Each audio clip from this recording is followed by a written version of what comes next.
Groet in die wonderlike naam van ons Koning Jesus Christus, geliefdes. My naam is Israel Thijs en welkom by Broodbreek, die program van die Here waar ons dagelijks 'n hoofstuk in die Nuwe Testament het lees met die doel om ons Christen te versterken en te vernuwe op 'n daaglikse basis, ook met die doel om die Nuwe Testament te voltooi by 2025. Vandag gaan ons voort met Romeine hoofstuk 3 en die opskrif lees: God bly altyd betroubaar.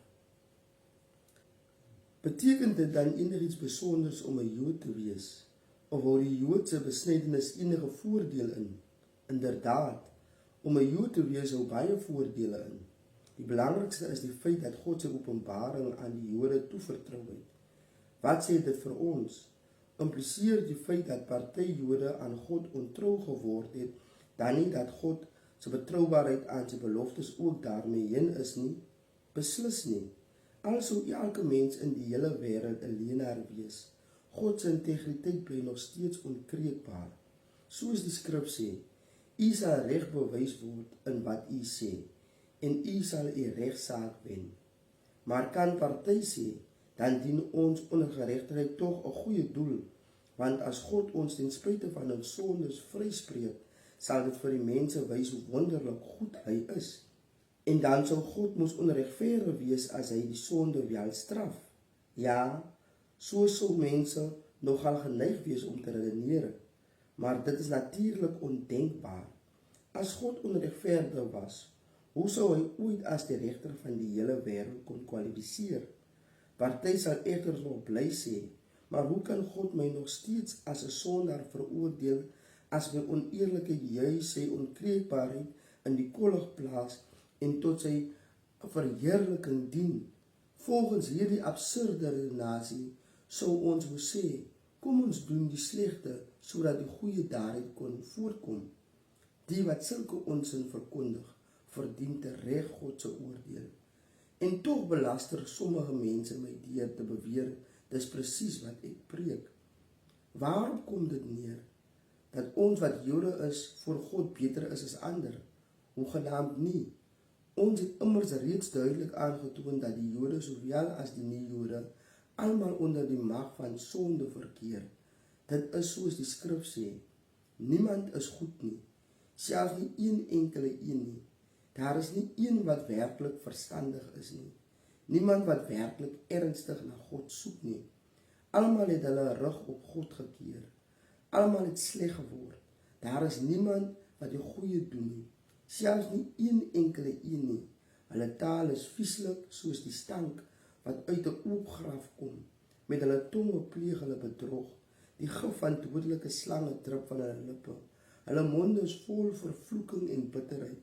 Hulle is haastig om moord te pleeg. Oral waar hulle gaan, laat hulle verwoesting en ellende agter. Hulle weet nie waar ware vrede lê nie. Eerbied vir God speel by hulle geen rol nie. Ons weet dat die wet van toepassing is op almal wat onder die wet is.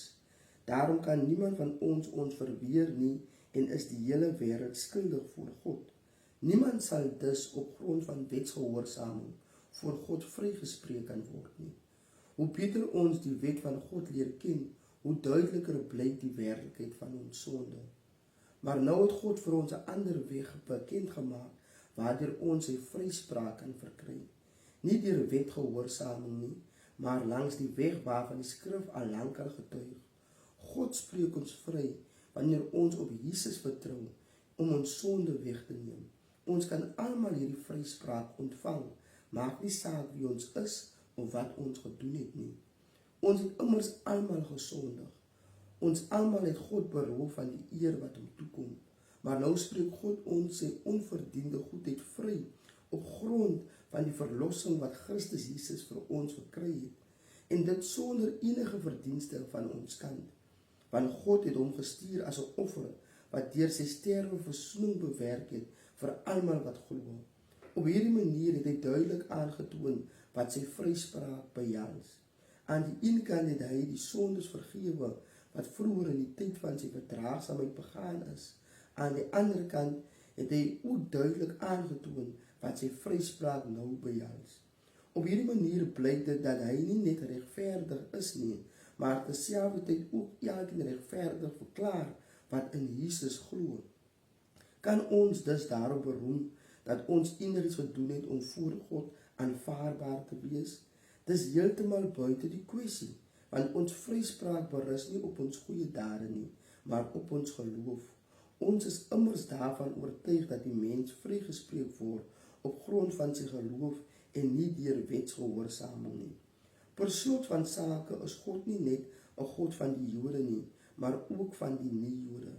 Daar is net een God en daar is net een manier om voor hom aanvaarbaar te wees. Hy spreek mense vry net op grond van hulle geloof en dit geld vir die Jood sowel as die nie-Jood. As ons die geloof beklemtoon, beteken dit dan dat ons die wet tersyde stel? Natuurlik nie. In werklikheid laat ons die wet juis tot sy reg kom wanneer ons glo. Amen. En daar het ons die geskrewe woord van God geliefdes. Onthou, die Here is lief vir u.